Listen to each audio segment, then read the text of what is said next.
ಸಮಾಜದಲ್ಲಿರ್ತಕ್ಕಂಥ ಎಲ್ಲ ಧರ್ಮಗಳು ಎಲ್ಲರೂ ಕೂಡ ಒಟ್ಟಾಗಿ ಬಾಳ್ತಕ್ಕಂಥದ್ದು ಅತ್ಯಂತ ಅವಶ್ಯ. ಅದನ್ನೇ ನಮ್ಮ ಸಂವಿಧಾನದಲ್ಲಿ ಸಹಿಷ್ಣುತೆ ಮತ್ತು ಸಹಬಾಳ್ವೆ ಅಂತಕ್ಕಂಥ ಪದವನ್ನು ಹೇಳಿದ್ದಾರೆ. ನಾವೆಲ್ಲರೂ ಕೂಡ ಸಹಿಷ್ಣುತೆಯಿಂದ ಬೇರೆ ಧರ್ಮದವರನ್ನು ಕಾಣಬೇಕು, ಬೇರೆ ಧರ್ಮದ ಬಗ್ಗೆ ಸಹಿಷ್ಣುತೆ ಇರಬೇಕು. ಹಾಗೆಯೇ ಎಲ್ಲರೂ ಒಟ್ಟಿಗೆ ಸಹಬಾಳ್ವೆಯನ್ನು ಮಾಡಬೇಕು. ಇದು ಸಂವಿಧಾನ ಹೇಳ್ತಕ್ಕಂಥದ್ದು. ಸಹಿಷ್ಣುತೆ,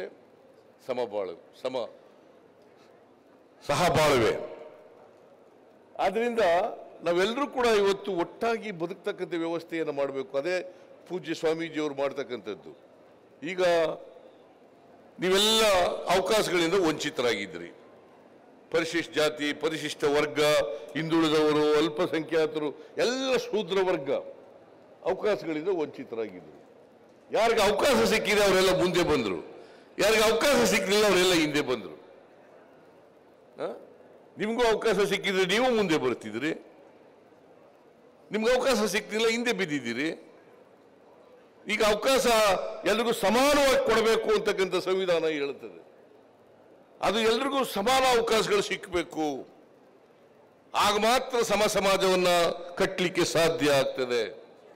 ಅಂಬೇಡ್ಕರ್ ಏನು ಹೇಳಿದ್ರು ಅಂತಂದ್ರೆ, ಈ ದೇಶಕ್ಕೆ ಸ್ವಾತಂತ್ರ್ಯ ಬಂದದ್ದು ಸಾರ್ಥಕ ಆಗ್ಬೇಕಾದ್ರೆ ಈ ದೇಶದಲ್ಲಿರ್ತಕ್ಕಂಥ 143 ಕೋಟಿ ಜನರು ಎಲ್ರಿಗೂ ಕೂಡ ಸಾಮಾಜಿಕ ಆರ್ಥಿಕ ಶಕ್ತಿ ಬಂದಾಗ ಮಾತ್ರ ಸಮಾಜ ನಿರ್ಮಾಣ ಆಗಲಿಕ್ಕೆ ಸಾಧ್ಯವೇ ಹೊರತು ಇಲ್ಲಿವರೆ ಸಾಧ್ಯ ಆಗಲ್ಲ.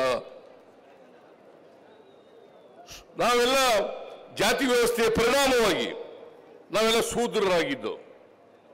ನೀವು ಶೂದ್ರರಾಗಿದ್ದೀರಿ, ನಾನು ಶೂದ್ರರಾಗಿದ್ದೆ. ಚಿತ್ರವರ್ಣ ವ್ಯವಸ್ಥೆಯಲ್ಲಿ ಬ್ರಾಹ್ಮಣ, ಕ್ಷತ್ರಿಯ, ವೈಶ್ಯ ಇವ್ರು 3 ಜನರನ್ನ ಬಿಟ್ಟರೆ ಇವ್ರು ಉಳಿದವರೆಲ್ಲ ಶೂದ್ರರು. ಇವರೆಲ್ಲ ಅಕ್ಷರ ಸಂಸ್ಕೃತಿಯಲ್ಲಿ ವಂಚಿತರಾಗಿದ್ರು. ಅಕ್ಷರ ಸಂಸ್ಕೃತಿ ವಂಚಿತರಾದ ಯಾಕಪ್ಪ ಅಂತಂದ್ರೆ ಜಾತಿ ವ್ಯವಸ್ಥೆ ಇದ್ದ ಕಾರಣಕ್ಕೋಸ್ಕರವಾಗಿ ವಂಚಿತರಾದದ್ದು. ನಮಗೆ ವಿದ್ಯೆ ಕಲಿತಕ್ಕಂಥ ಅವಕಾಶಗಳಿರಲಿಲ್ಲ. ನಾವೆಲ್ಲರೂ ಕೂಡ ವಿದ್ಯಾವಂತರಾಗಿದ್ರೆ ನಾವು ಕೂಡ ಬೇರೆಯವರಂತೆ ಮುಖ್ಯವಾಹಿನಿಗೆ ಬರಲಿಕ್ಕೆ ಸಾಧ್ಯ ಆಗ್ತಿತ್ತು. ವಿದ್ಯೆಯಿಂದ ವಂಚಿತರಾದ್ರಿಂದ ನಾವೆಲ್ಲರೂ ಕೂಡ ಮುಖ್ಯವಾಹಿನಿಗೆ ಬರಲಿಕ್ಕೆ ಸಾಧ್ಯ ಆಗಲಿಲ್ಲ. ಹಾಗಾಗಿ ಸಮಾಜದಲ್ಲಿ ಅಸಮಾನತೆ ನಿರ್ಮಾಣ ಆಗಲಿಕ್ಕೆ ಸಾಧ್ಯ ಆಯಿತು. ಸಾಮಾಜಿಕ ಅಸಮಾನತೆ, ಆರ್ಥಿಕ ಅಸಮಾನತೆ ಇವತ್ತು ನಿರ್ಮಾಣ ಆಗಿದ್ರೆ ಈ ಕಾರಣದಿಂದ, ಜಾತಿ ವ್ಯವಸ್ಥೆಯಿಂದ, ಅಕ್ಷರ ಸಂಸ್ಕೃತಿಯಿಂದ ವಂಚಿತರಾದ್ರಿಂದ. ಅದಕ್ಕೋಸ್ಕರ ನಾನು ನಿಮ್ಮಲ್ಲಿ ಕಳಕಳಿಯ ಮನವಿಯನ್ನು ಏನಪ್ಪ ಮಾಡ್ತೀನಿ ಅಂತಂದ್ರೆ, ಯಾವುದೇ ಕಾರಣಕ್ಕೆ ನೀವೆಲ್ಲರೂ ಕೂಡ ವಿದ್ಯಾವಂತರಾಗಬೇಕು. ನಿಮ್ಮ ಮಕ್ಕಳು ವಿದ್ಯಾವಂತರಾಗಬೇಕು. ವಿದ್ಯೆಯಿಂದ ವಂಚಿತರಾಗಕೂಡದು. ಯಾವುದೇ ಕಾರಣಕ್ಕೆ ವಂಚಿತರಾಗಕೂಡದು. ಮಠ ಈಗಾಗಲೇ ವಿದ್ಯಾಸಂಸ್ಥೆಗಳು ನಡೆಸ್ತಾ ಇದ್ದೀರಲ್ಲ, ವಿದ್ಯಾಸಂಸ್ಥೆಗಳು ನಡೆಸಿ. ಯಾಕಂತಂದ್ರೆ ವಿದ್ಯೆ ಯಾರದೇ ಸ್ವತ್ತಲ್ಲ, ಅಥವಾ ಬುದ್ಧಿವಂತಿಕೆ ಯಾರದೇ ಸ್ವತ್ತಲ್ಲ, ಮೇಧಾವಿತನ ಯಾರದೇ ಸ್ವತ್ತಲ್ಲ.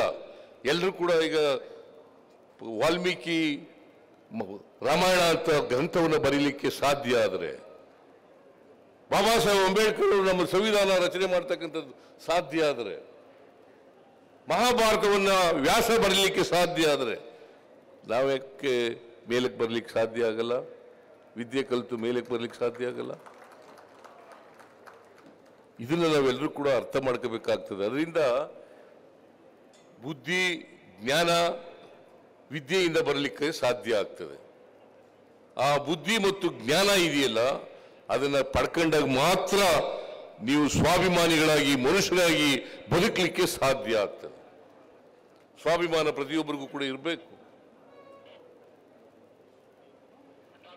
ಸ್ವಾಭಿಮಾನದಿಂದ ಬದುಕ್ತಕ್ಕಂಥದ್ದನ್ನ ಕಲಿಬೇಕು. ಅದರ ಅರ್ಥ ನಾನೇ ದೊಡ್ಡವನು ಅಂತ ಹೇಳ್ತಕ್ಕಂಥದ್ದಲ್ಲ. ನಾನು ಎಲ್ರಿಗೂ ಸಮಾನ ಅಂತಕ್ಕಂಥ ಭಾವನೆ ಬರಬೇಕು. ನಾನು ನಿನ್ನಂತೆ ಸಮಾನನಾಗಿದ್ದೇನೆ, ನೀನು ಗೌರವ ಕೊಟ್ಟರೆ ನಾನು ನಿನಗೆ ಗೌರವ ಕೊಡ್ತೀನಿ ಅಂತಕ್ಕಂಥ ಭಾವನೆಯನ್ನ ಬೆಳೆಸ್ಕೊಳ್ತಕ್ಕಂಥದ್ದು ಅತ್ಯಂತ ಅವಶ್ಯ. ಅದಕ್ಕಾಗಿ ಇಂಥ ಸಮಾವೇಶಗಳ ಮೂಲಕ ಜಾಗೃತಿಯನ್ನು ಮೂಡಿಸಿ ನಿಮ್ಮಲ್ಲಿ ಸ್ವಾಭಿಮಾನದ ಕಿಚ್ಚನ್ನ ಹತ್ತಕ್ಕಂಥ ಪ್ರಯತ್ನ ಆಗಬೇಕು.